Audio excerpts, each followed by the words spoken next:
د ننګرهار امنیه قومندانۍ اړوند شل بستریز روغتون مسؤلین وایي هره اونۍ د سلګونو ناروغانو درملنه کوي چې اکثریت یې د قومندانۍ منصوبین او د هغوی د کورنۍ غړي وي.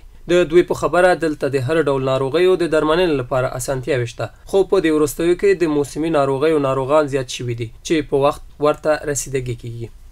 دلته په منځني شکل د ورځې له 100 څخه تر 130 پر ناروغان راځي چې په هفته کې مو دې ته حساب تقریبا د 200 څخه تر 800 پورې.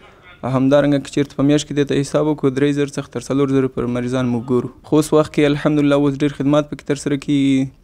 د او پی ډي په منظم شکل د انسپیکشن، پلپیشن، پرکیشن او همدارنګه اسکولټیشن چې دا فزیکي یو مهم اصل دی د فزیکي معاینه د مریض لپاره د موږ په اساسي شکل ترسره کوو.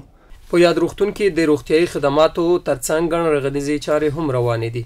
د روغتون د مسؤلینو په وینا دغه چارې د لا خدماتو د وړاندې کولو په موخه شروع شوي دي. په دغه روغتون کې د تعمیر د ترمیم ترڅنګ دفترونو او روغتیا پالانو ته نوي کمپیوټرونه او معیاري صحي سامان آلات هم په واک کې ورکول شوي.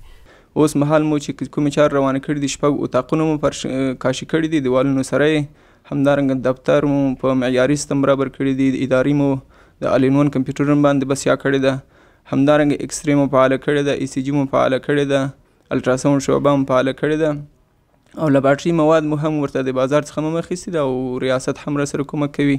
هغوی مو هم په منظم او معیاري شکل برابر کړی ده چې الحمدلله اوس تر ډېره حده پورې هغه چې ضرورت یې د طبابت پر بنا یو مریض دپاره ضرورت وي هغه ټول کارونه ترسره کوو. همدارنګه د ځینې کوچني جراحي پروسیجرونه هم ترسره کوو.